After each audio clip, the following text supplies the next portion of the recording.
Let's beat this dress together, shall we? Sorry, it's a half dress. I'm sorry, but that's the best I could get. So what we need for this tutorial is the crystal beads. We have gold and orange beads, both in size 6 and size 4. So we have this size 8 bead right here as well. We also have gold size 4 bead. Let's jump straight into the tutorial. This is the empty base, and what we're going to be beading is from this portion up there, round it like that to that point, and then also come to the bottom and bead it all the way to that point, this portion right here down to that point, and then we'll also fill out the middle somehow. So what I'm going to do first of all is to tie. I'm leaving that extra space so that they can sew the dress together with the remaining space. Put the needle into the fabric and then turn the needle in between the thread and tie it.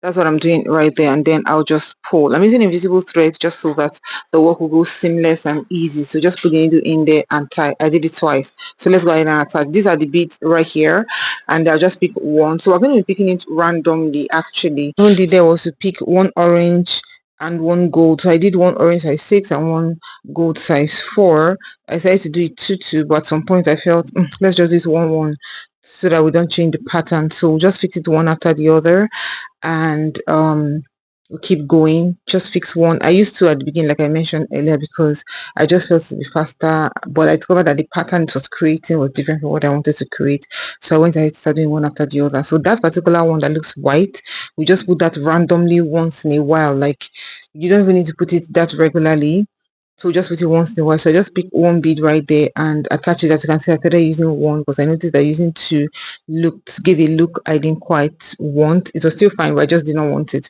So randomly I'll just pick a size 4, pick a size 6, pick a size 4, pick a size 6, one after the other, and I kept doing that until I was able to go from the beginning that way all the way till the end of this particular blouse area. This is what it looks like. As you can see, that whitish one was just very scanty. It wasn't even full at all. I think a total of like 5 or 6 thereabout. So that's what it looked like. So we'll go ahead and do the other side. So this right here, I started it already right here, and I used the same method. But if you look closely, I used more of the gold than the orange, because of course that's what I want. And the method I used was exactly the same method I used for the neck area up there, right? So we just keep doing that. If you look closely, I already used the chalk to outline the areas I wanted it to be, and by the time I did the whole portion, this right here is what it looked like. But don't worry, we're not done with this tutorial. This is just the base area. So the middle, we're going to be filling it, which is already what I was doing right there. Now I'm going to be showing you how I drew out the patterns to do it. So feel free to draw the patterns however you feel like. So I went ahead to just draw the patterns this way. It was more like a zigzag pattern.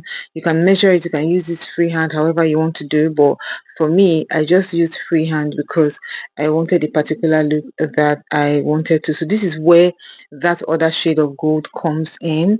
I'll go ahead and just keep drawing it to just make sure I achieve what I want to achieve. So all the spaces in between, I'm going to draw them. Even the portion that looks like it was in between the bust, we're going to draw every portion, and then we're going to also attach the beads to it. I'm going to be showing you how I attached the beads to it, which is a slightly different method from the other portions we have done so far. So now that we're done drawing it out, let's jump in and let me just show you in a different place how I attached it. So let's assume that the line is already drawn on it. So we'll just pick 4 beads right there and the beads down and then put it on the line. So we're going to line this according to the line that had already been drawn.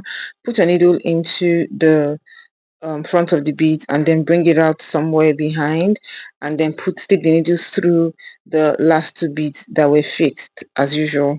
So we're going to be doing that right now. Bring it out, and then we're going to put another set of 4 beads. But in this case, by the time I put the 4 beads, what I discovered was that I had exceeded the line. So by the time I put it down, this was what I found out: the line was too far. So I went ahead to remove the 2 extra because I needed just 2. After I removed it, I came ahead to just drop it right in front because the other zigzag line came to the other side. And then as usual, bring out the needle at the back, put the needle through the front, and then the next set of beads we're going to be putting is going to be taking another direction because of the zigzag line that we drew. So we're going to put in 4 beads right there, and we just lie there according to the zigzag line like that. So we're going to put that in and then just bring it out, put the needle through the last two, and then go ahead to put in another four. But in this case, because the first time I discovered that four was too long, so I'm going to be using two right here. So I dropped it there, and then I put the needle in front as usual, brought it out at the back again as usual, and brought it out through the last bead I was put, right? And then sticking another four beads, because at this point we're ready to bend it through the other side of the zigzag. So I went ahead to just put it on the other side, and that's how we're going to keep doing that till we cover all the portions we have outlined. So this right here is what it looks like by the time we finished it up. Yeah, so the dress, we had to hand it over for them to finish out the dress. I couldn't get the complete version of the dress, but I know that you can figure out what this dress actually looks like this. It looks beautiful, right? And thanks so much for watching my video. See you in my next one. Bye.